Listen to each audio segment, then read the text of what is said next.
reconocer el autocero en la electrónica del mismo, ¿sí? Entonces, al momento de aplanar el botón, empieza a hacer un movimiento. Si lo observan, el equipo empieza a determinar giros para determinar inherentemente la inercia que tiene el sistema electrónico.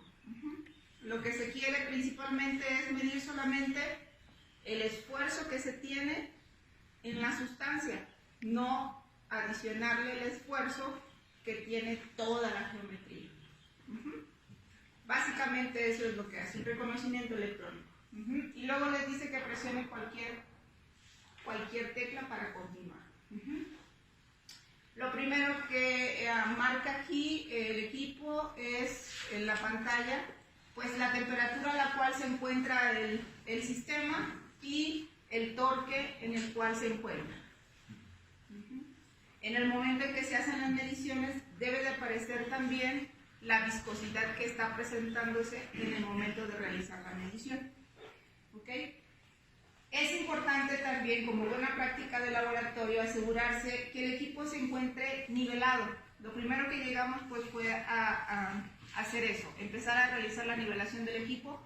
El equipo cuenta con ciertos dispositivos como si fuera una balanza, empezar a hacer ese ajuste y pues es importante que se asegure esto. Inherentemente el equipo aquí también tiene una gota para que ustedes observen que está nivelado. Lo mismo el sistema de calentamiento tiene una gota para ayudarse también a determinar que este dispositivo se encuentre nivelado. Y si no, pues empezamos a realizar dicha nivelación. Antes de utilizar un equipo, pues es importante asegurarse de que el equipo se encuentra en óptimas condiciones, y esto solamente se puede uno asegurar en función a un estándar. El equipo marca estándares específicos para poder nosotros asegurarnos que el sistema está trabajando en correctas condiciones, y utiliza este estándar de viscosidad específicamente de la marca Brookfield. También Canon maneja estos estándares, no importa, lo que sí importa es que cuente con un certificado en donde les garantice las condiciones específicas a las cuales se tiene que realizar la medición y el valor que tiene que dar dicha medición. Como equipos de medición, pues es necesario que en determinado momento se llegue a desarrollar un proceso de incertidumbre de medición del equipo, ¿sí? Yo vengo de una industria, trabajé 15 años en una industria, y el perfil que me mostraron al momento de desarrollar mediciones, como eran materiales que iban a venta a clientes, era importante que todas las mediciones que se hagan, se asegurara uno que estuvieran realizadas dentro de las condiciones óptimas de medición en el equipo. Y entonces, para eso era necesario que cada equipo con el que contáramos realizáramos un estudio de incertidumbre. ¿Cómo se desarrollan esos estudios de incertidumbre? Pues básicamente es considerar la incertidumbre que tiene el equipo y la incertidumbre que tiene el operador al momento de desarrollar la medición.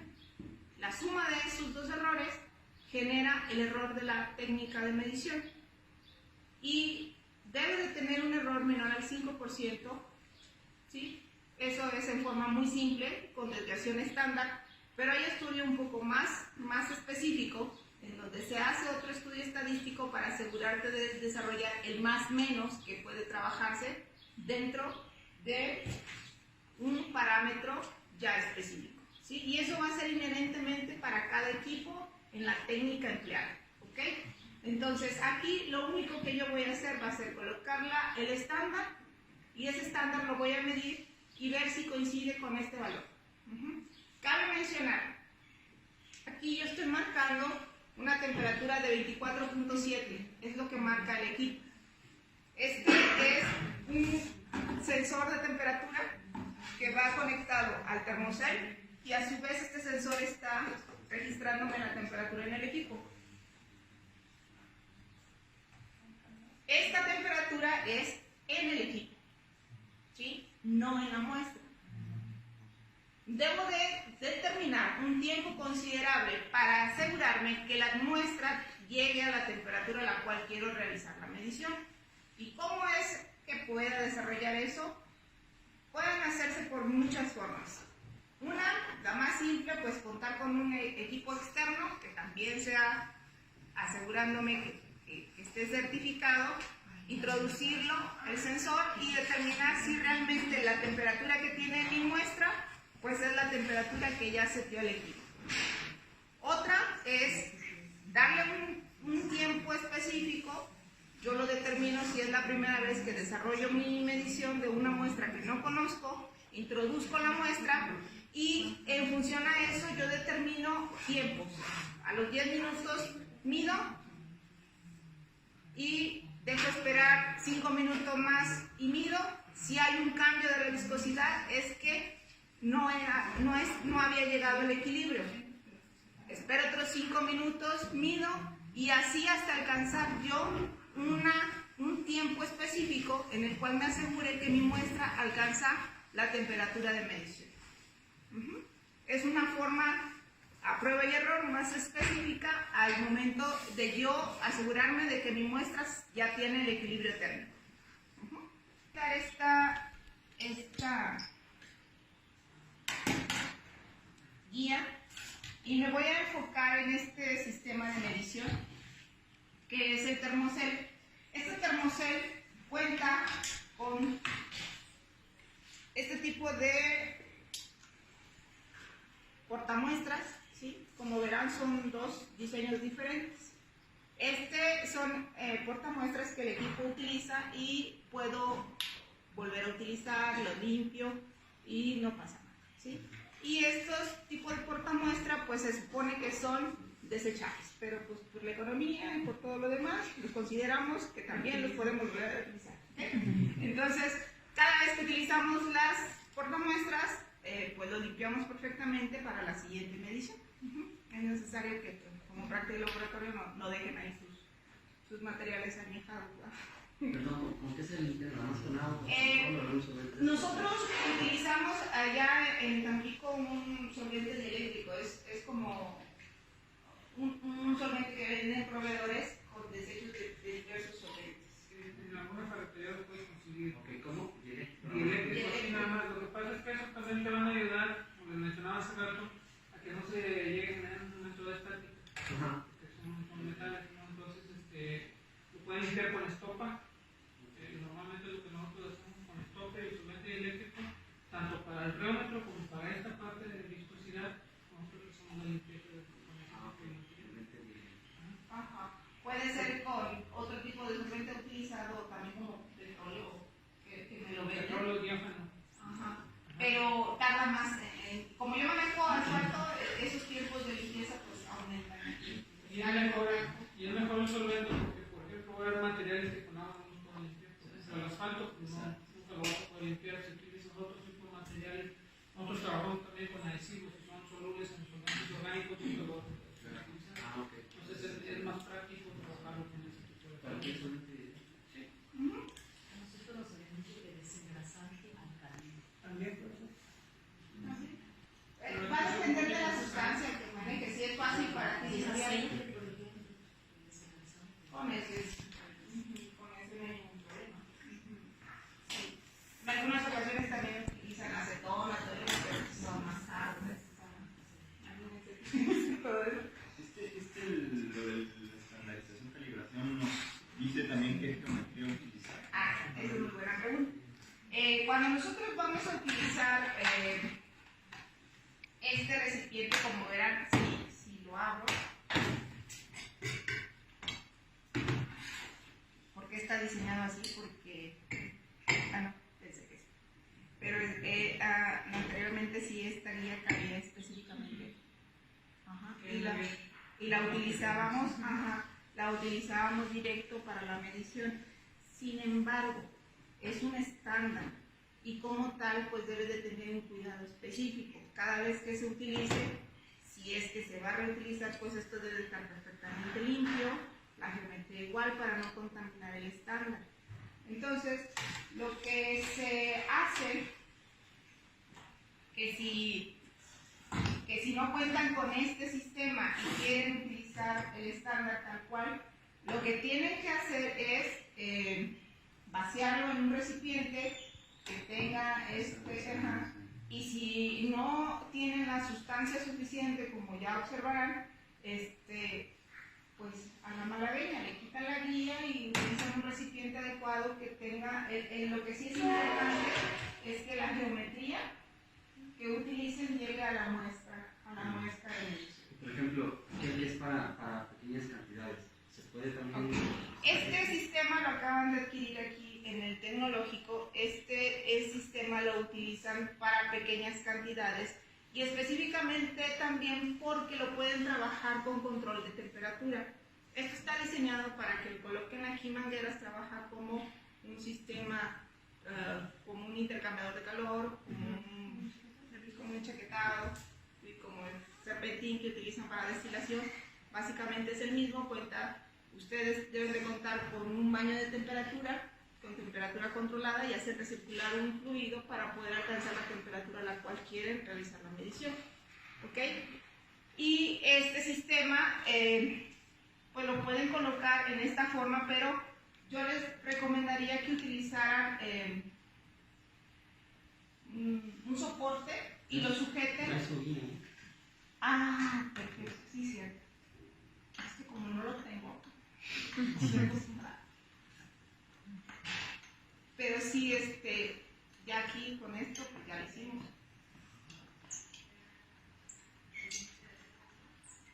Nada más que logré. Oye, y por ejemplo, yo quisiera usar la geometría pequeña para algún líquido poco viscoso. O sea, ¿me da alguna referencia que si uso la geometría grande? Viscosidad. Y utilizas geometrías con poco diámetro, pues quizás no alcances a medir dentro del límite de detección del equipo. Te va a marcar, el equipo tiene un sistema en el cual si estás por debajo del 10%, en algunos pita o en algunos empieza a parpadear. Cuando las mediciones suban o el torque que alcance ya es detectable en el equipo, alcance arriba del 10%, empieza a dejar de parpadear y empieza a realizar la medición con el sistema seleccionado. Entonces, lo recomendable es que te manejes lo máximo que puedas el torque. De acuerdo a la bibliografía, te recomiendan que los valores que están más cercanos hacia el 90% son los que tienen mayor exactitud en la medición. El torque debes de manejarlo más cercano al 90%. Hay sustancias que no lo logran, pero el máximo torque alcanzado es lo mejor. ¿Y cómo se puede jugar con ese torque? Pues utilizando la geometría. Hacer los cambios con la geometría adecuada. Existen técnicas muy en particular, como les comentaba, en modificación de asfalto. Está la técnica para hacer viscosidad, se llama viscosidad dinámica, pero ahí en el ACTM marcan viscosidad Brookfield. Y esta viscosidad la manejan con una velocidad del 20% de RPM de velocidad del torque y con la geometría número 27. Así está la técnica marcada. En modificación de asfaltos, pues es importante realizar mediciones a 60 grados, a 135, 160 y 190.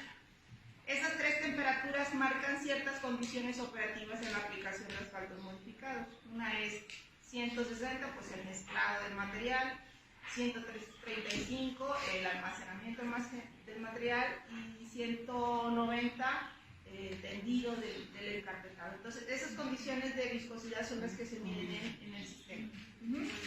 Por eso es que se miden esas tres. Cuando llegamos a la máxima temperatura de 190, el material es muy fluido. Bajo esa condición que marca la tecnología o la técnica ACTM, que marca la geometría de 27 y un RPM de 20, me salgo del torque, estoy abajo del 10%. Sin embargo, pues lo hago conforme a la metodología ACTM y marco mi medición, porque estoy bajo esa técnica estandarizada que me marca la ACTM. Sin embargo, yo marco el torque que genera esa medición. Es importante que cuando desarrollen esas mediciones, ustedes no solamente anoten la viscosidad que se alcanzó, sino que también la temperatura a la cual la midieron y el torque que se llegó a alcanzar con esa medición. Y pues normalmente cuando ustedes leen los artículos, ven, se utilizó una geometría de 25, les especifica claramente con qué tipo de accesorios fue que se desarrolló la medición. ¿Sí queda? ¿Mapas o tres? ¿Sí? ¿Cómo lo identifican aquí en el equipo? Esta geometría. ¿Qué número tiene? 00. Cada vez que ustedes vayan a utilizar una geometría, el equipo les pide que le indiquen e identifiquen la geometría a utilizar. En este caso me comentan que esta es la geometría 00. No he trabajado con esta geometría, pero lo primero que se debe de hacer es identificar la geometría en el equipo. ¿Cuál es la que voy a utilizar? Y en esta parte yo me fui a este botón, selección de spindle, y nada más de plano me aparece aquí. Entonces, si yo quiero hacer un cambio de geometría, que lo voy a hacer, voy a utilizar la 27, hago el cambio a la 27. Y me tengo que asegurar que esté ese spindle para cuando yo haga esas mediciones. ¿Ok? Entonces, como verán, es un cilindro con un diámetro grueso. Y al momento de introducir la geometría en el portamuestra, pues la cantidad de muestra que requiere es menor. El diámetro es muy similar a este, entonces todo el desplazamiento lo hace y aquí no presenta ninguna muestra, pero me imagino que la técnica le debe de marcar aquí sí la cantidad. Como en esta también, cuando yo utilizo estas dos geometrías, esta geometría es una geometría de 27 y esta geometría es una geometría número 21. Como verán, son geometrías de diferente diámetro y terminan en punto cónico. Estas dos geometrías pues se utilizan dependiendo de la característica de la viscosidad del material. Si yo cuento con materiales muy viscosos a altas temperaturas, ¿cuál creen que tendría que utilizar? ¿La 21 o la 27? ¿Esta es la 27 y esta es la 21? El delgadito, ¿sí? Cuando yo trabajo con viscosidades muy altas, el que trabajo es el de diámetro menor, y para viscosidades un poco menores trabajo con el 21. ¿Okay? Y entonces cuento para instalar este tipo de geometrías con estos aditamentos. Es un vástago y un cople, el cual conecto de esta forma y a su vez lo conecto en y este es el listón. Lo que voy a hacer a continuación es medir el estándar. Como estándar, pues lo que requiere un estándar es que se mantenga mi viscosidad constante a una velocidad de corte, a cualquier velocidad de corte. Para esto, pues ya vimos en la teoría que las sustancias que no cambian su viscosidad con respecto a la velocidad de corte se clasifican de cierta manera. ¿Cuáles son esas sustancias? Que a pesar de que yo haga el cambio en velocidad de corte, su viscosidad se mantiene. Son los materiales newtonianos. Básicamente, este material pues es un material newtoniano, ¿sí? Para poder yo utilizarlo como estándar, pues debe de tener esas características. Cuando cambia la temperatura, pues cambia su viscosidad, pero mantiene el mismo criterio. A diferentes velocidades de corte va a mantener la misma viscosidad. Entonces, cuando trabajo con geometrías de 27, la cantidad de sustancia que debo de colocarle al spindle es de 10.5, ¿sí? Y cuando trabajo con la geometría de 21, la cantidad de muestras son 9 gramos. Entonces es menor. Se manejan esas características. Como les había comentado, son dos portamuestras diferentes y cada una cuenta con su respectivo pinza para manipularla. Con esta manejo esas pinzas y con este tipo de copa manejo esta copa, ¿sí? ¿Por qué? Porque pues vamos a trabajar a altas temperaturas, es necesario que me proteja, a medir la sustancia y esto ya está a una temperatura de 24.5, es lo que marca. Como verán, entre el sistema donde yo seteo la temperatura y mi sistema de detección existe un desfase. Es normal, pero no correcto. ¿Cómo se corrige esto? Pues esto se hace cuando los equipos tienen mantenimiento, ¿sí? Esto yo ya no me meto a hacer ese tipo de corrección de desfase, eso ya es inherente del proveedor que me da el servicio de mantenimiento de mi equipo y lo que hace es un ajuste, ¿sí? Y a eso pues se le llama una calibración en mi equipo. Ya cuando se hace manipulación interna y que se aseguran que esto presentan las mismas condiciones, la que yo coloco aquí existe acá, pues y hace manipulación interna, ya eso es una calibración. Lo único que yo voy a hacer ahorita es una verificación. Voy a verificar que el estándar concuerde con lo que dice mi certificado. Pero yo no puedo corregir el equipo.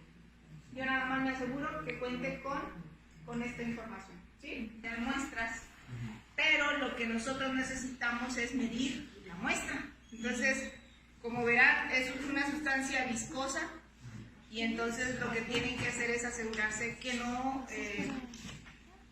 ensucie las paredes. Entonces, pues, paciencia y esperar impulso para poder, si gustan, checar las paredes internas antes de tocar la muestra, que vean que no está sucio en la pared.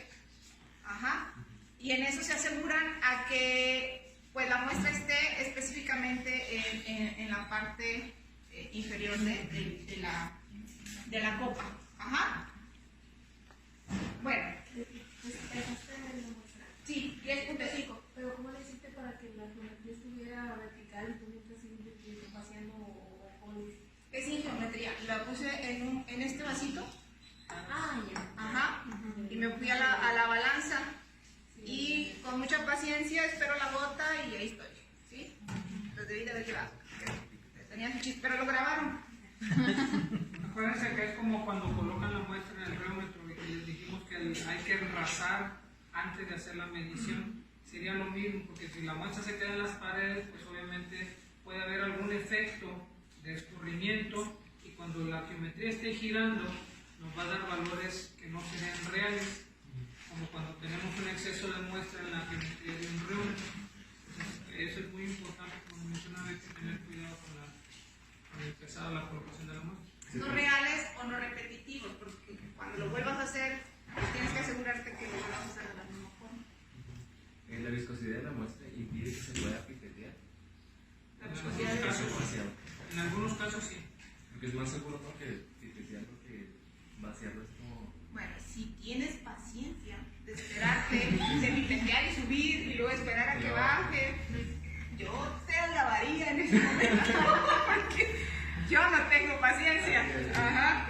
Entonces, Digamos que es el método rápido, ¿no? Así. pues sí. Aparte Pues sí. desperdiciarías muestra, ¿no? Se Desperdiciaríamos desperdiciaría bastante muestra.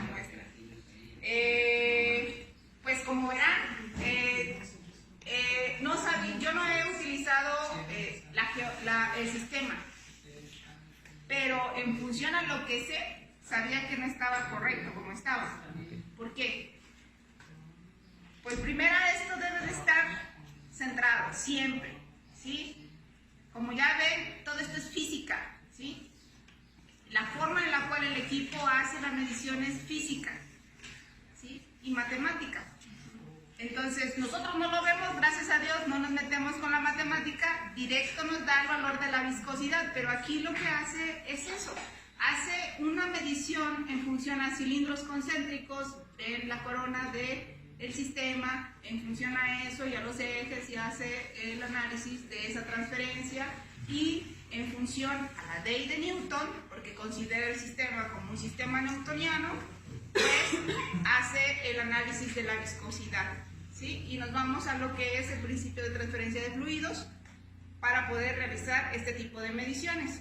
Cuando mi material no es newtoniano, pues ahí ya no utilizo la ley de Newton, ahí ya me voy a un modelo Hookeano, o me voy a un modelo Bingham, o me voy a un modelo pseudoplástico, y ahí sustituyo en vez de Newton ese tipo de modelos y hago todo el análisis matemático. Pero no es necesario, aquí no lo da.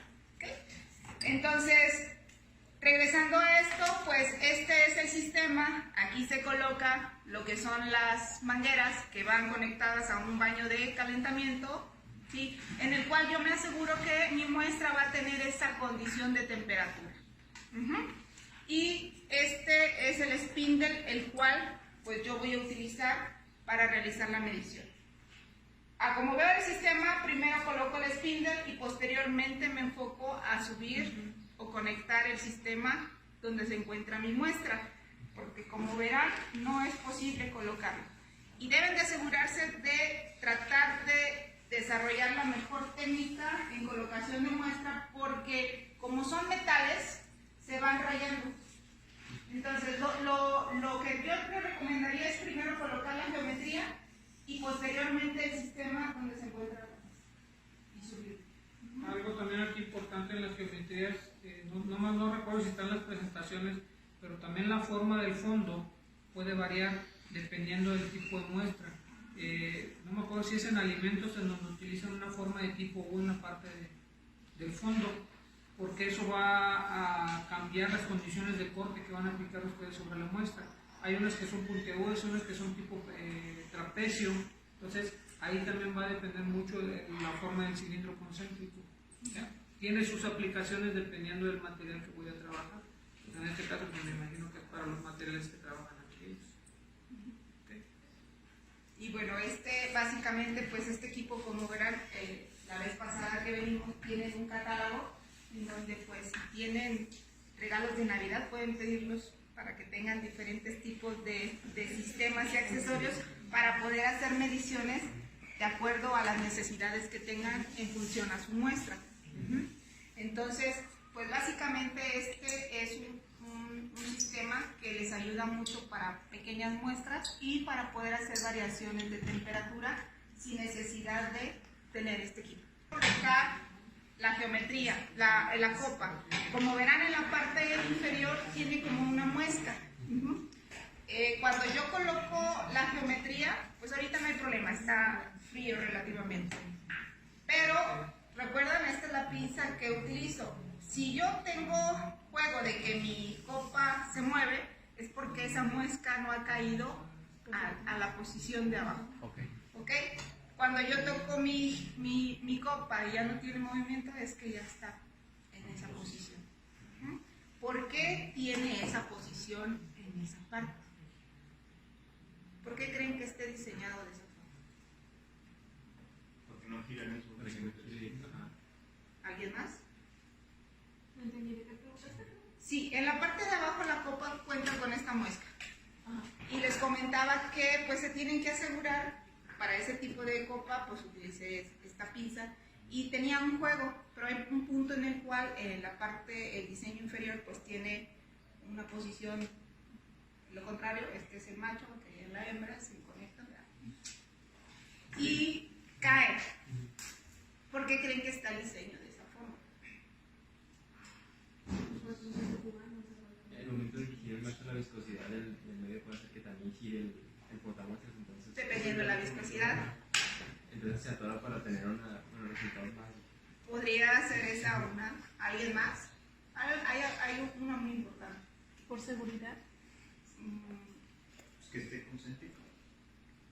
Esa es otra, podría ser, pero hay otra más. La temperatura. Ahí ustedes se van a asegurar, inherentemente de que ya no tenga giro, inherentemente de que se esté en la posición a la viscosidad que tenga, que haya mejor contacto en las paredes y la transferencia de calor pues sea lo más efectivo posible. Ajá. Ahí me aseguro también en esa parte. Como recuerdan, la temperatura pues es un parámetro muy importante en este tipo de mediciones. Entonces aquí pues sí tengo un detalle, el spindle. Y les había dicho que consta del spindle, el vástago y el cople. Este cople pues tiene un peso en particular. Si yo dejo mucho tiempo esto, en esta posición llega un punto en que me dobla el vástago y requiero que se encuentre vertical para mejor medición de mi sistema. Debe de estar en forma vertical. Entonces lo que hago es colocar la geometría, ¿sí? La introduzco en el sistema y me espero un tiempo razonable. ¿Qué hora son? 5 para las 12. Para yo asegurarme que mi muestra alcance la temperatura de medición, normalmente yo espero 30 minutos para que alcance esa medición. Ya le introduzco lo que es la geometría porque también se encuentra fría. Entonces ya ahí me aseguro que todo mi sistema se va a encontrar a esos 30 minutos a la misma temperatura. Aunado a que, como buena práctica de laboratorio, no le coloco esto desde el inicio para evitar lo que les digo, un doblamiento del vástago. Entonces, ya cuando genere yo la medición, ahí sí le conecto el cople y conecto el cople a lo que es el equipo en la medición. Y entonces, bueno, ahorita lo que falta, o lo que sería cuestión de esperar ese tiempo para que alcance la temperatura. Aunado a ello, polímero modificado, y el polímero a su vez es modificado con un arcillo. ¿Por qué tantos aditivos en esto? Actualmente, pues como verán, la tendencia o la forma en la cual se generan los diseños de pavimento es con asfalto, ¿sí? Son pocos los diseños que se generan con cemento o con concreto hidráulico. Esto está en función de los costos. El asfalto es un material de desecho de todo el proceso de craqueado del petróleo y básicamente pues es como un desecho, como lo que se utiliza. Pero muchas de las ocasiones en las cuales se utiliza para el diseño de carpeta asfáltica lo utilizan sin ningún tipo de modificación del material.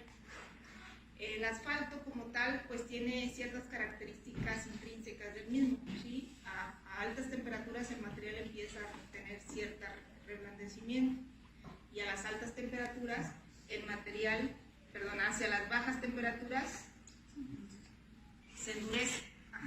Y presenta cierto tipo de endurecimiento. Este material pues ya tiene tiempo mezclado, un año, y presenta ese comportamiento. Para mejorar ese rango de temperatura que tiene la aplicación del asfalto, lo que se le introduce es un polímero. Y como saben, pues los polímeros tienen ciertas características que presentan cierta elasticidad, cierta estructura química, ciertas características inherentes del mismo polímero que como tal es compatible con el asfalto. Lo que se hace es básicamente una dispersión física del polímero en el asfalto para lograr aumentar ese rango de temperatura operativa que tiene el asfalto. Entonces, se le suman las características del polímero y ese rango aumenta. Sin embargo, el polímero con el asfalto, como es una mezcla física, con el tiempo empieza a presentar cierta incompatibilidad. y más porque al momento de manipularse se presenta con altas temperaturas. Esas altas temperaturas lo que genera es un envejecimiento en el sistema y empieza a haber separación entre los materiales. Lo que se quiere básicamente es que esa mezcla se mantenga homogénea más tiempo, el mayor tiempo posible. Entonces nosotros en Tampico lo que hacemos es jugar con cierto tipo de aditivos para ayudar a que esa compatibilidad se mantenga. Hemos trabajado con varios aditivos para ver ese comportamiento y se evalúan en ciertas pruebas específicas para comprobar este tipo de compatibilidad. Una de las pruebas muy importantes para determinar esa compatibilidad pues es la prueba de separación de fases, ¿sí? Esa prueba consiste en un tubo de aluminio colapsible como los que tenían antes en las pastas de dientes, ahora ya son de plástico, pero antes eran de aluminio. Y ese tipo de recipiente lo utilizamos, lo llenamos con la mezcla y lo llevamos a un proceso de envejecimiento acelerado, a una temperatura en un tiempo en particular, son 3 días, y se envejece. Posteriormente se saca y se introduce en forma drástica a 5 grados, a menos 5 grados centígrados, en un baño de hielo, para desear el sistema, ¿no? Que se quede como tal. Ya que está en esa posición, pues ya nosotros tenemos tiempo suficiente para poder realizar las mediciones posteriormente, en donde medimos la parte superior y inferior y vemos diferencial entre las características tanto de la mezcla inferior como de la mezcla superior. Y en función a esa diferenciación de características, pues nosotros evaluamos esa compatibilidad que presente la mezcla con los aditivos mencionados. Esas pruebas pueden ser, no sé, Rinambol, viscosidad, rheología, dependiendo de lo que nosotros queramos o queramos observar, pues son las mediciones que podemos hacer tanto en la parte superior del tubo como en la inferior. Básicamente, pues es lo que vamos a desarrollar. Entonces, las características que va teniendo y realizamos mediciones a diferentes velocidades de corte. Y vamos a determinar el comportamiento o el modelo matemático al cual puede ser relacionado este tipo de mezclas. Cabe mencionar que el rango en el cual se realizan las mediciones en este viscosímetro pues está limitado, ¿sí?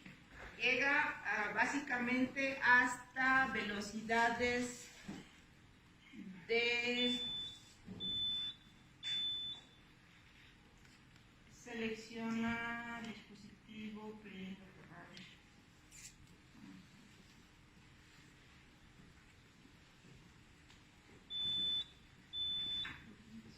aquí presenta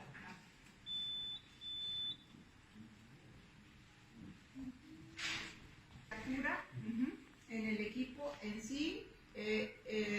Aquí en datos también no me acuerdo qué datos son los que se le pueden hacer los cambios, y también pueden darle tiempo de medición.